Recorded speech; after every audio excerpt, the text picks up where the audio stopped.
Bom, antes de mais nada, eu queria te pedir aí para se inscrever no canal, né?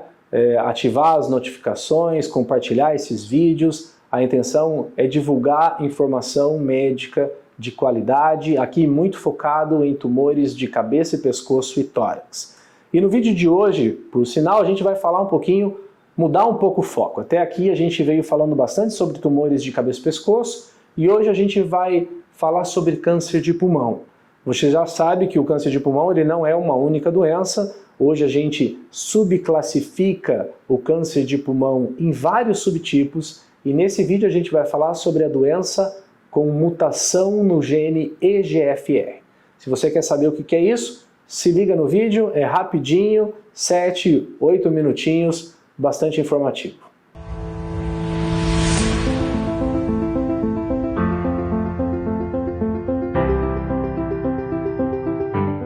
Bom, quando a gente fala de câncer de pulmão, historicamente a gente divide a doença em dois grandes grupos, né? O câncer de pulmão de células pequenas, que felizmente é um tumor que a gente tem visto cada vez menos, porque esse é um tumor agressivo, né? E o câncer de pulmão de células não pequenas, a maioria dos casos, sendo que dentre eles o subtipo histológico mais comum é chamado de adenocarcinoma. 50% dos casos são adenocarcinoma. E é justamente nessa histologia que a gente evoluiu com o que a gente chama de terapia-alvo. A gente entendeu que os adenocarcinomas eles não são todos iguais e existe um perfil mutacional. Então existem algumas mutações genéticas no adenocarcinoma, sendo que para algumas delas nós temos drogas específicas para o tratamento da doença avançada. Então, a partir de 2009,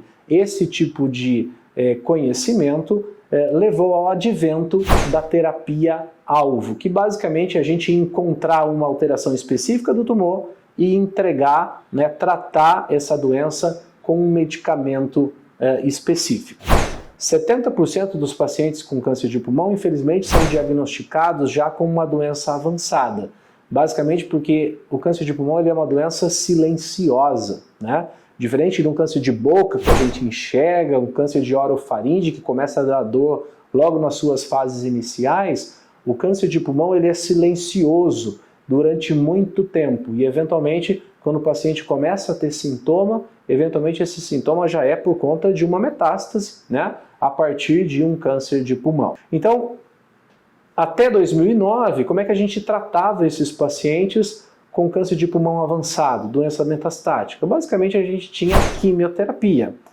A velha quimioterapia que cai o cabelo, né? Que deixa as defesas baixas e que tem o seu papel e que muitas vezes controla a doença por longos períodos. Mas a gente melhorou, né? E a partir de 2009, uma mutação no gene chamado EGFR se mostrou como um biomarcador preditivo de resposta a comprimidinhos via oral, que são TKIs, que a gente chama, inibidores de pequena molécula anti-EGFR. Então, a partir de 2009, todo adenocarcinoma de pulmão, a gente faz a testagem para ver se esse tumor tem mutação no EGFR, e se ele tiver mutação no EGFR, a gente tem drogas específicas para o tratamento da doença avançada, e o resultado desse tratamento é infinitamente melhor do que o que a gente tinha apenas com quimioterapia. Hoje, na verdade, nós já temos 3 gerações de inibidores anti-EGFR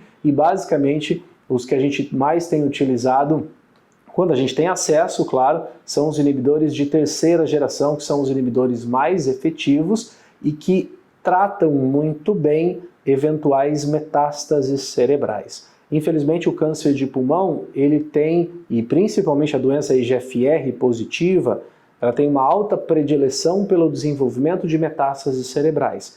E esse tipo de medicamento, que é via oral, esses inibidores, né, ele tem uma boa penetração no cérebro e trata muito bem essas metástases quando isso é necessário. Então essa foi o que eu diria a primeira revolução no tratamento do câncer de pulmão, o advento da terapia-alvo, e ela começa com a terapia anti-EGFR, e a gente evoluiu bastante aí ao longo dos últimos 12, 13 anos em relação ao tratamento específico dessa doença. Mais recentemente, a terapia anti-EGFR, ela chegou para um cenário de tratamento perioperatório. Então, lembra que eu falei que até 70% dos pacientes são diagnosticados com doença metastática e a gente já tem essa terapia anti-EGFR desde 2009 para o tratamento desses pacientes. Só que só agora, recentemente, é que essa terapia anti-EGFR também se mostrou útil em pacientes que foram operados e têm tumores EGFR positivo. Eventualmente, a gente faz quimioterapia depois da cirurgia e hoje a gente usa também esses inibidores num tratamento adjuvante, pós-ressecção, pós-cirurgia, e isso se mostrou efetivo do ponto de vista de sobrevida numa atualização, num estudo recentemente feito num grande congresso mundial. Então, resumo do vídeo de hoje.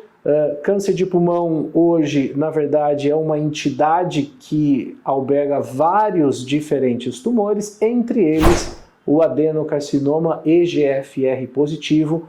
Para essa doença nós temos drogas altamente eficazes, que são utilizadas por via oral e são melhores do que quimioterapia quando a gente inicia um tratamento sistêmico num cenário de doença avançada. Mais recentemente, a gente também tem utilizado essas drogas num cenário pós-cirurgia, de novo, apenas para quando a gente encontra essa mutação. Então, por isso, a informação relevante aqui, que é a necessidade da testagem. Câncer de pulmão, adenocarcinoma, a gente precisa testar para EGFR, porque se a gente encontrar, a gente tem drogas bastante efetivas aí no tratamento. Bom, se você gostou do vídeo, de novo, pode deixar aí seu like. Aliás, pode deixar também comentários, tá? Se você tiver dúvida, pode escrever aí que a gente vai estar respondendo. E se você tiver alguma sugestão de vídeo, você tem alguma dúvida, deixa escrito aí que a gente vai estar olhando, a gente está acompanhando e a gente grava aí na sequência também, tá bom? Não se esquece de deixar o like, se inscrever no canal, ativar as notificações e a gente se vê semana que vem.